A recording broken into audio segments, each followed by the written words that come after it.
Just to shout out the products I'll be using: Donna's Recipe, her Hair Strength Oil, Mael's Leave-In Conditioner, and I will also just be using some regular old rubber bands, as well as 2 different size combs. And then I'll also be using, which I almost dropped, my gel Instant Control. This has a very thick consistency and works really well with my hair.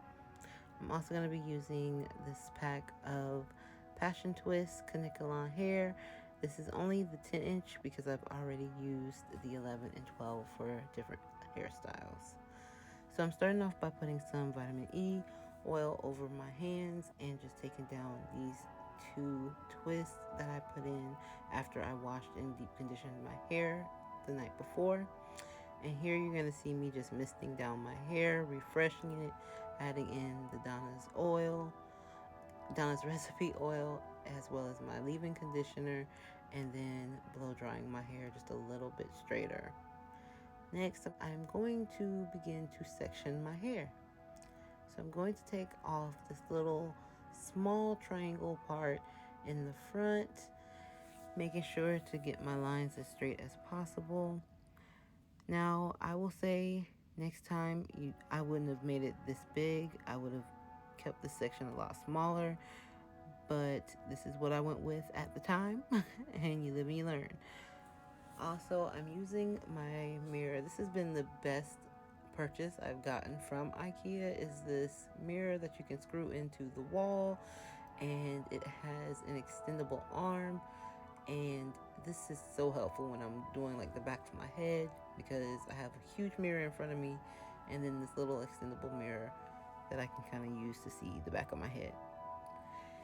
Anyways, I have gone ahead and sectioned off the front area of my hair, and now I'm going to continue to repeat this process to section off the rest of my head, and I will be creating 3 more sections, just going from one side of my head to the other. This technically second section, I am going pretty much from ear to ear.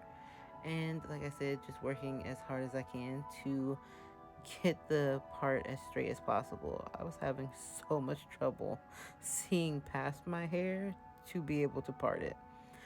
And then once I get it completely parted, I'll move to the next section of hair and continue to repeat the process.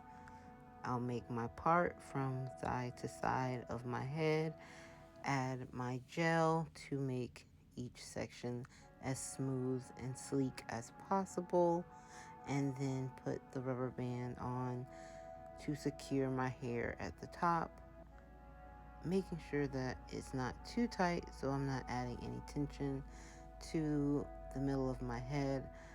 My hair has been known to break off, especially around the crown of my head, so I never try to make anything too tight when I am trying hairstyles.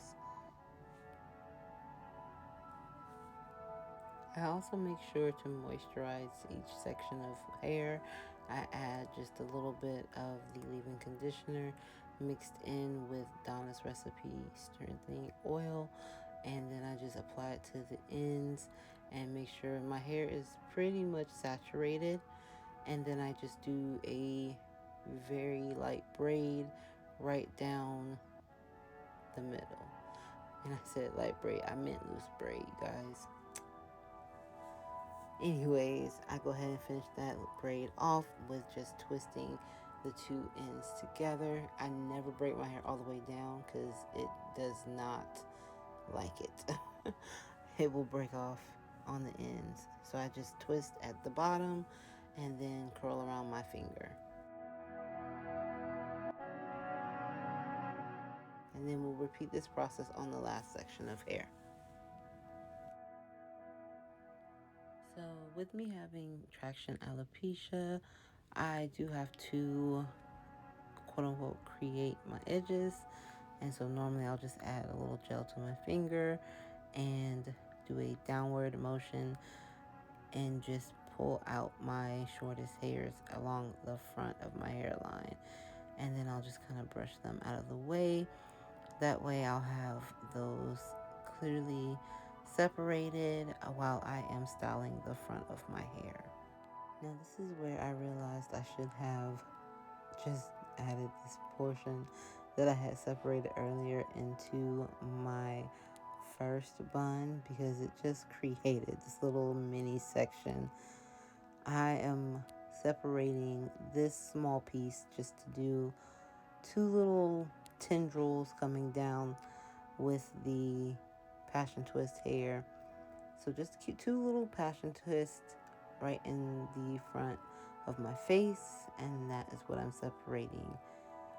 But now I realized, yeah, I should have just added the rest of that to that first bun.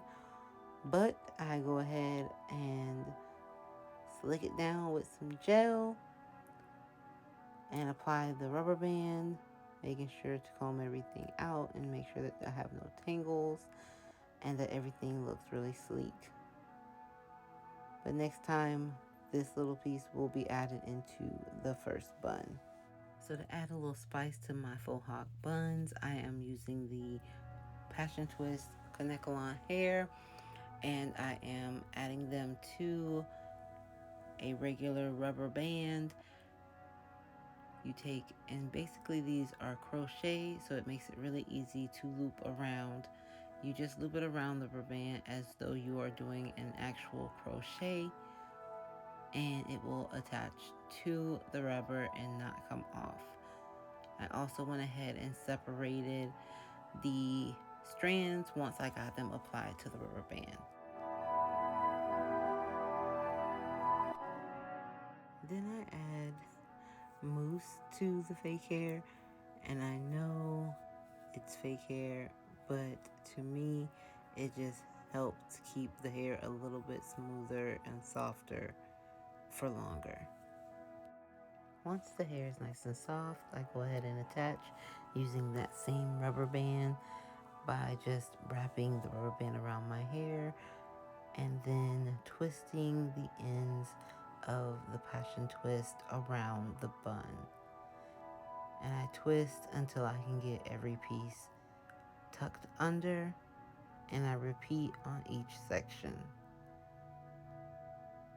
making sure that nothing is too tight, but that everything is secure. In the front, you'll see me flip the hair over, and that just helps to disguise my hair in the bun a little bit better. And then, of course, you keep wrapping and tucking the ends until they feel secure. You can also add a rubber band if you want, and then a couple of the pieces I did pull out just to kind of stylize the hairstyle a little more and not make it as perfect. And then here I'm going to just add two-strand twists in the front of my hair. I'm moisturizing each of my sections, and I am taking one of the passion twist, unraveling it, and then doing a regular two-strand twist method to install. And here is the hairstyle complete. The DIY natural hair Faux-Hawk Black Panther Wakanda Forever inspired hairstyle. What do you guys think? Make sure you leave me a comment down below letting me know what you guys think of the hairstyle. Also, subscribe to the channel, like this video, share it with a friend, and make sure you turn on the bell for notifications so that you see when I post every week. Wherever you are and whatever you're doing, I hope you're having a great day, and always keep creating. Love you.